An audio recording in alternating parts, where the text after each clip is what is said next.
It all starts with a story that motivates someone to take action. We are traveling the country, stepping into the heart of nonprofit organizations to discover how they're using storytelling to better connect with their donors, their communities, and have a greater impact. Nonprofits make America great. People helping people. One act of kindness, one small triumph, one story at a time. In today's episode, we're in Topeka, Kansas. Well, we are here in the basement. Lovely basement, by the way. Thank you. This I is love where the all the t-shirts. important stuff lives. It is. This is where a lot of stories are housed, I'm sure. Stories and a lot of history, if you look around too. Now, Donna, you kind of have a different situation than a lot of nonprofits. I think we do, yeah. We a lot of what I heard at the conference were people who they use appeals and letters to individual donors, and they steward a lot of their individual donors. We work on United Way's workplace campaign model, which back in the day when you couldn't make a donation on your phone, the easiest way to do it was through payroll deduction. And United Way would come into companies and share stories, and people would decide where they wanted their money to go, and United Way would make that happen for them. It's a lot easier now to pull your phone out and make a donation to exactly whoever you want to. So United Way has had to reinvent itself a little bit by using what they call an impact model, which is we focus on underlying causes and issues rather than just passing money through to other organizations. This means that those organizations have to be aligned with what our community thinks is important, which for us is education, financial stability, and health. Primarily, we still support basic needs because that just has to be there. Otherwise, people can't think about what's going to come in the future if they can't take care of themselves today. So for us, we're having to learn to not just tell the feel-good story about what your money does today. You have to understand what the money's going to do 20 years from now. And you're finding that a little bit more challenging. It is challenging. It's very easy to understand what happens when you give somebody a hot meal or a Christmas present. It's a lot more difficult to understand how sending a 3-year-old to preschool is going to make that person a productive citizen and an employee 20 years from now. But that's important to the companies that we work with because they're the ones that are going to need the educated, skilled workers 20 years from now. So if you can tap into their stories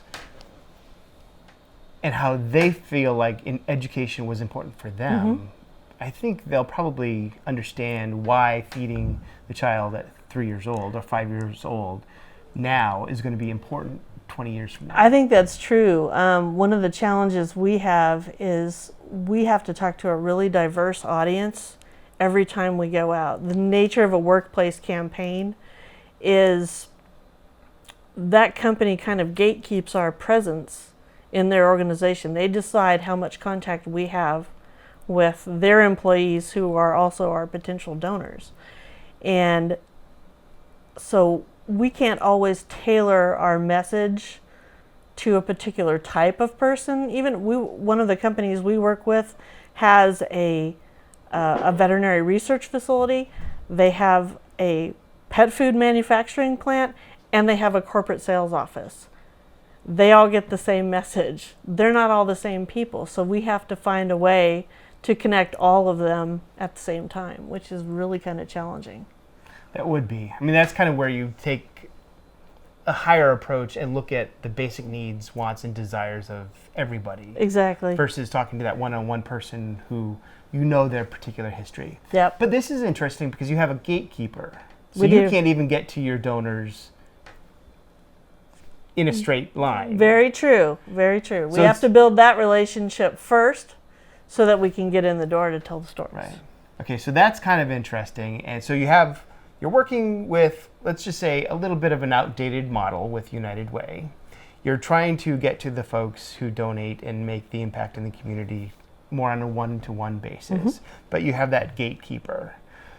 You have a gentleman here that does something around storytelling, which is pretty good, I think. We do. That is creative and is, I think, sounds like it's starting to kind of turn towards more storytelling, more impact, more getting in front of the right people? It is. We started to figure out part of the problem with telling those stories. You can't really talk about that impact. You kind of have to show it. The best way we've figured out so far to show it is to actually take people on a bus tour. So something you're, I guess, familiar with. You Yeah, do bus tour, yeah. Bus tours, it's obviously a good idea since you do it.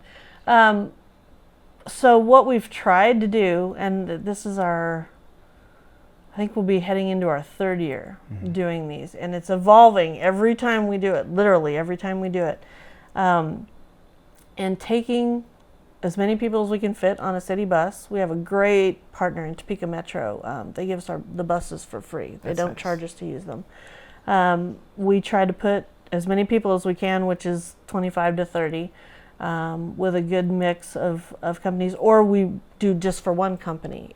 We actually got in with the Washburn University School of Nursing, and all of their nursing cohort students are going on a bus tour now. Well, should we grab Brett? We'll go find him and we'll our own little bus show you tour. part of the tour. Great.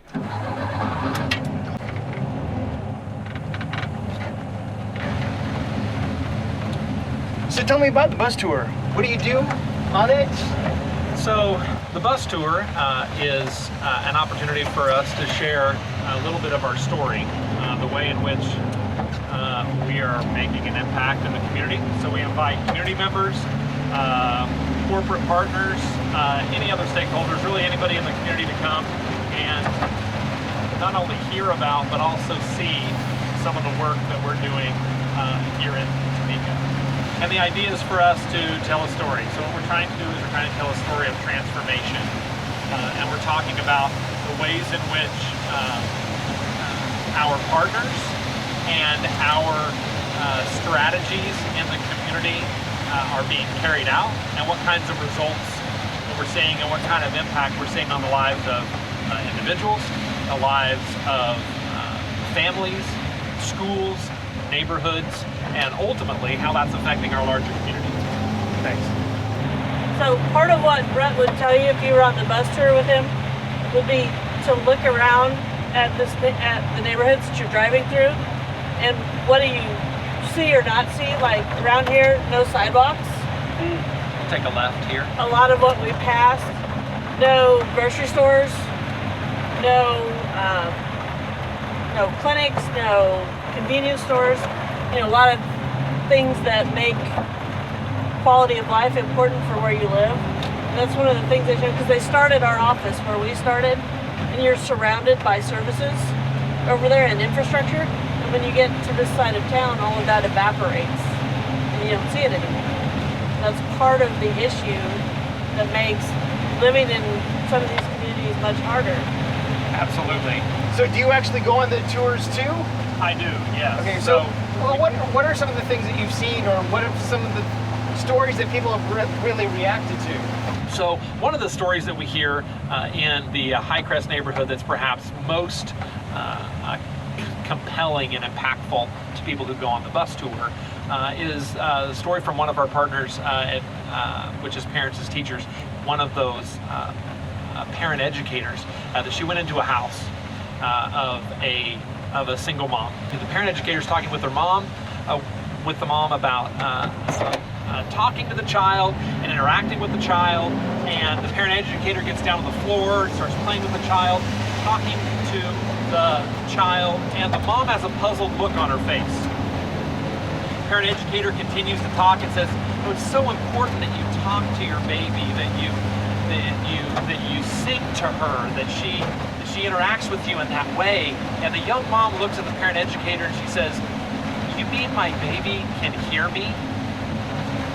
So when we're talking about access and we're talking about some of the challenges that families or individuals are facing in our community, that's a striking story.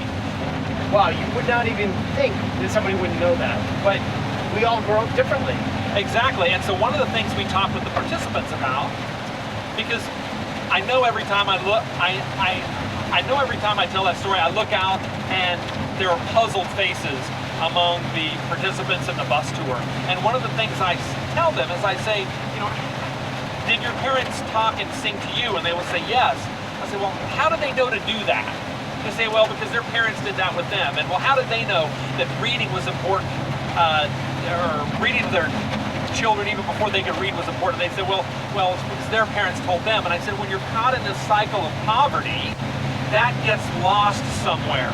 Because folks are so focused on the day-to-day, so focused on survival, so focused on what's going to happen in the next couple of hours, that those types of practices, that knowledge is lost in the simple fight to make sure you've got a roof over your head and food on the table. Wow. And so when you tell the story that way, then people understand, oh, I at least can fathom what that might be like. They still have incredulous looks on their faces, but at least they have an understanding of how that gets lost in a cycle of sort of generational poverty. With the bus tour, after somebody has gone through it, are they more likely to give? Do they give? Are they more likely to become volunteers? What is the impact that the bus tour actually has? Sure. So we do have metrics on that. We have metrics on giving, and what we have found is that individuals who have participated or on the bus tour, we have seen increases in giving with individuals who have done that, and the ranges really depend on sort of the different groups that we're talking about, but it's anywhere from, we've heard numbers from 10 to sort of 30% increases of individuals in terms of their giving after the bus tour. Well, I want to thank you, Brett and Donna, for taking me on a bus tour. Thanks for providing the bus. Oh, you're welcome.